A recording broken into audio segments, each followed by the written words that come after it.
Title: Upgrading Outback Way could bring opportunities but may also pose risks to remote communities.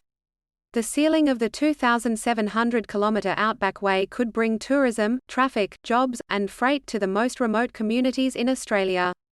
The federal government's confirmation of $678 million to seal the road completely by June 2031 is expected to create huge opportunities for the locals. However, there are also concerns as the road cuts through Aboriginal land and requires additional permits to enter neighbouring communities and parts of the surrounding country. Locals are wary that tourists may not respect the sacred protocols associated with the country. While safety is a concern, locals are hopeful to see the new characters a sealed road may bring. Title: Uncovering My Father's Legacy, A Journey to Makarrata and Uncomfortable Truths. As Australia prepares for a referendum on establishing an Indigenous voice to Parliament, Narelda Jacobs embarks on a journey to understand the legacy of her father, Cedric Jacobs. Cedric was a reverend of the Uniting Church and took part in the National Aboriginal Conference, presenting a plan for a Makarrata to the United Nations in 1981. However, Narelda also discovers her father's ultra-conservative and homophobic beliefs, leading her to question the uncomfortable truths about her family's teachings. With the referendum approaching, Narelda argues for the need for a First Nations voice in the Constitution to close the gaps between Indigenous and non-Indigenous Australians. Title: Childcare centres forced to turn away children due to workforce shortages in Australia. A new report by the Australian Childcare Alliance revealed that more than half of Australian childcare centres are capping their enrolment numbers due to workforce shortages. Over two-thirds of the 627 centres surveyed confirmed enrolments that week had been capped, equating to a total of 16,300 places cut off from Australian families in a single week in February 2023. This shortage is leading to childcare centres being unable to meet legal educator-to-child ratios and turning away parents at the door. The ongoing crisis is having a severe impact on families, with children's education and parents' employment disrupted. Jane's powerful stories about her people are helping fill a large gap in outback tourism. Tourists who come to the West Australian outback to experience bush food, bush medicines, and how Aboriginal people lived are leaving without learning anything about it. Bunuba and Walmajari woman and tour operator Jane Bindry is trying to fill this large gap by sharing her knowledge with tour groups in Fitzroy Crossing. Ms. Bindry, whose family was part of the Stolen Generations, tells tourists about the history of the place and how her family used to live and work.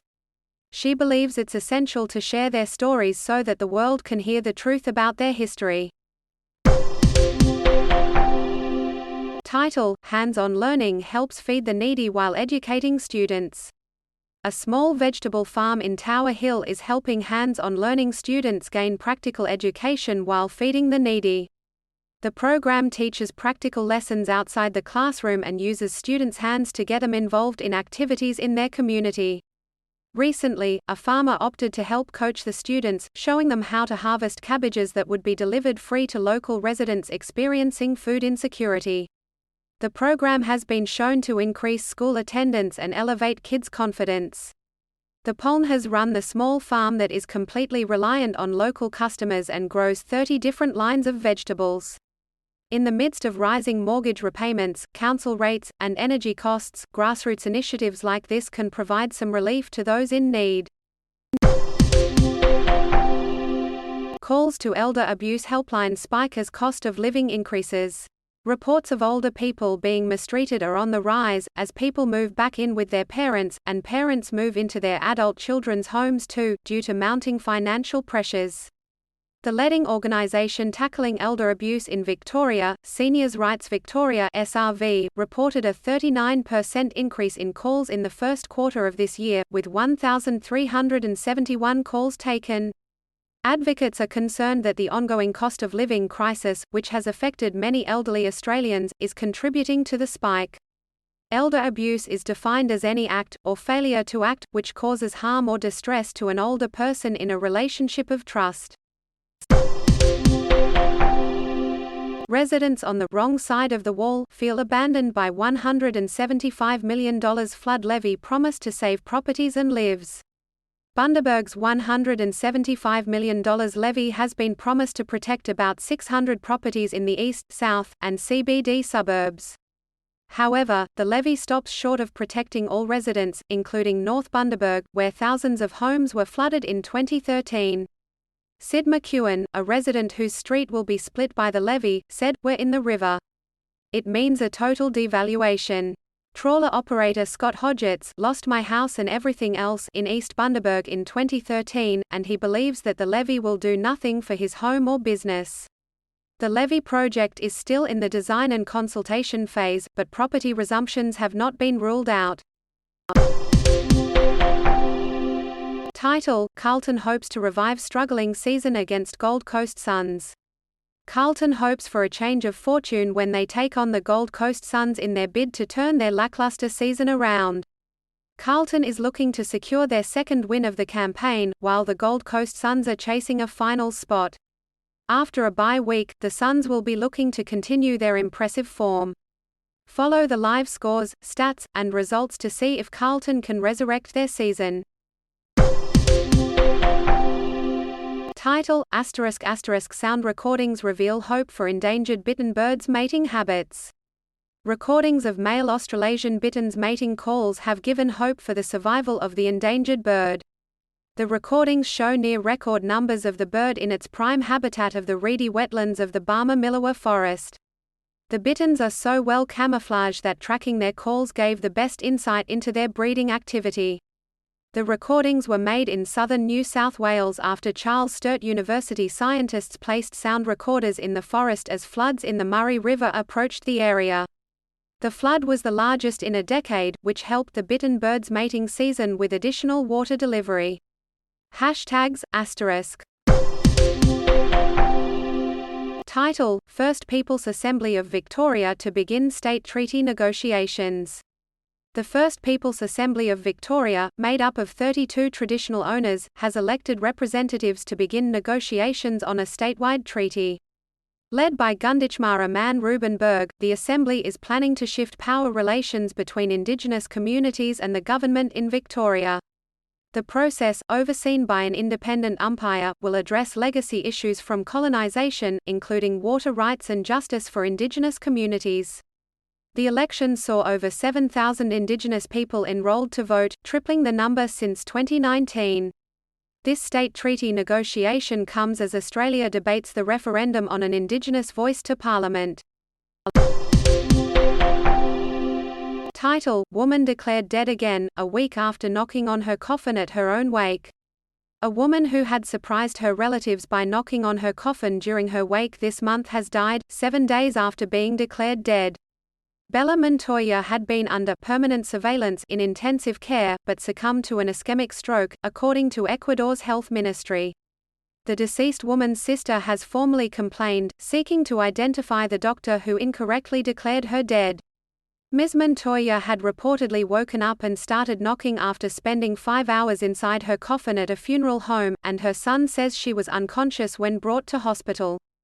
A technical committee has been formed to review how the hospital issues death certificates. Hashtags.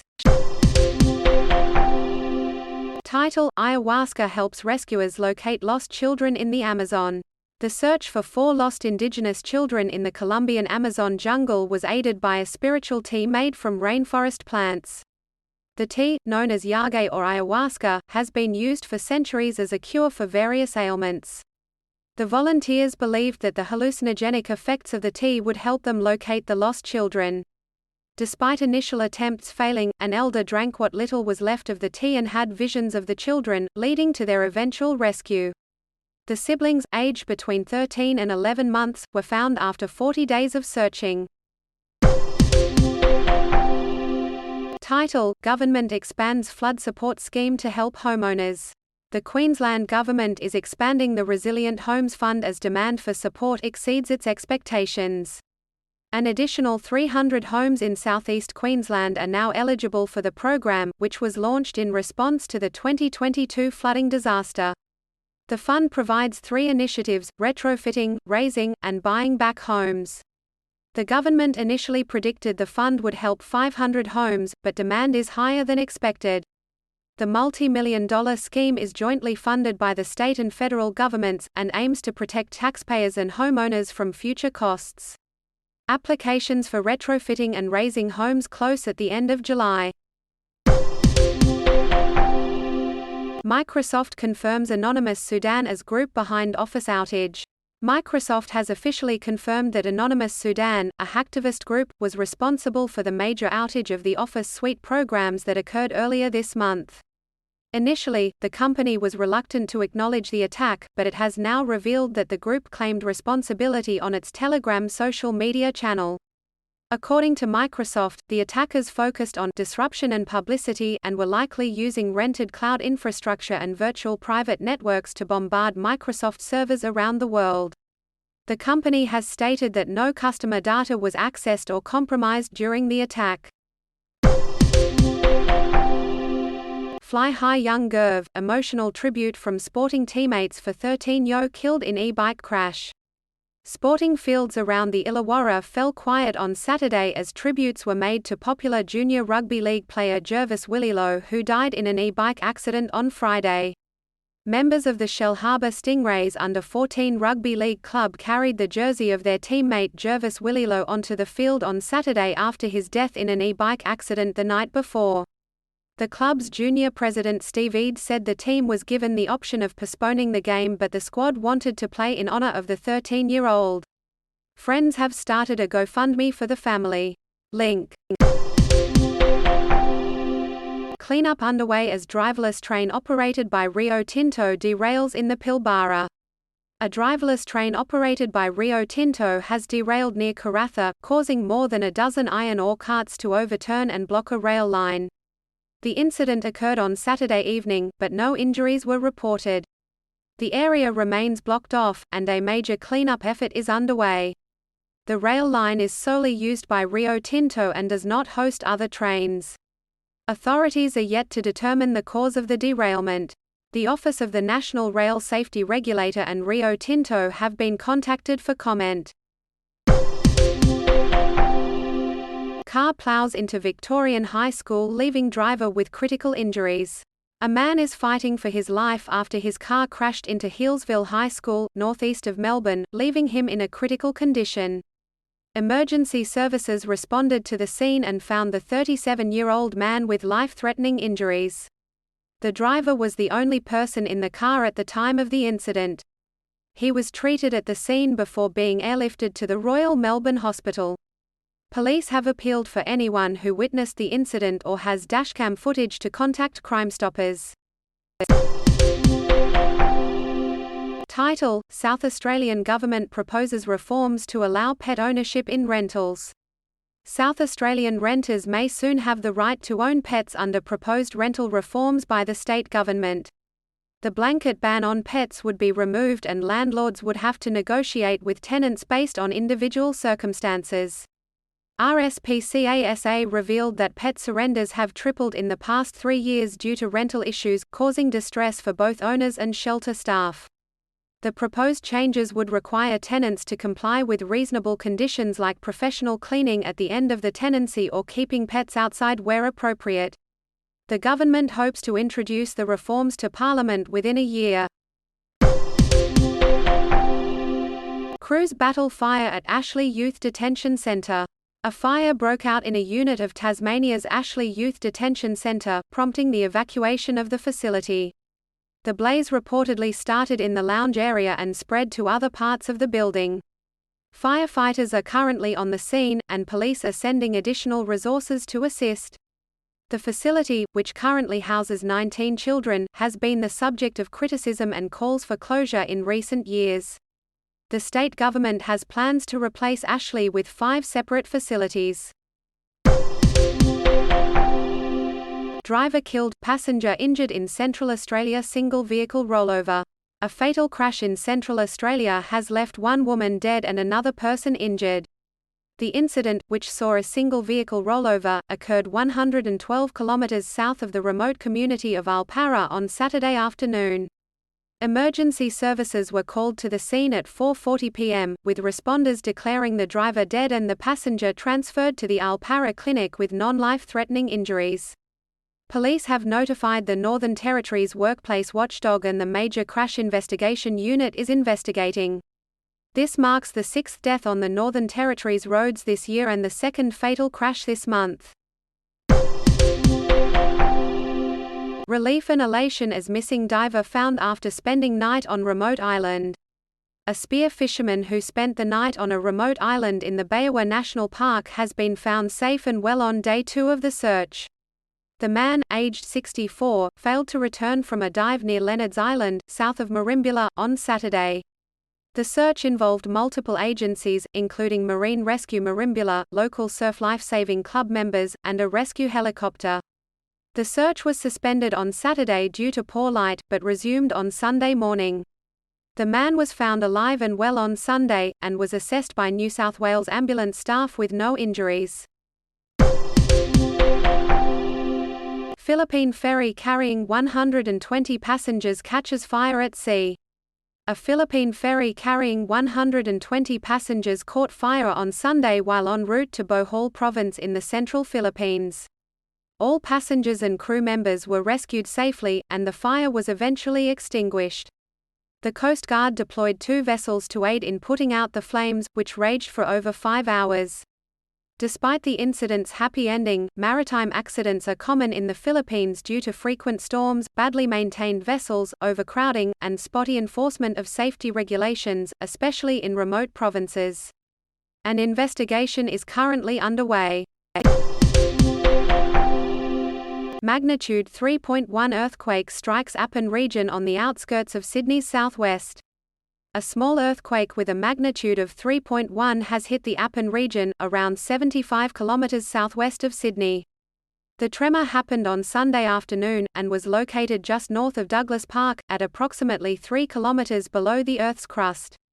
While local residents reported feeling their homes shake, Geoscience Australia has indicated that the event is unlikely to have caused any damage to buildings or other structures. No aftershocks have been registered. According to senior seismologist Hadi Ghassemi, 48 similar quakes have occurred within a 100-kilometre radius of the epicenter over the past decade, and they have all been small and shallow.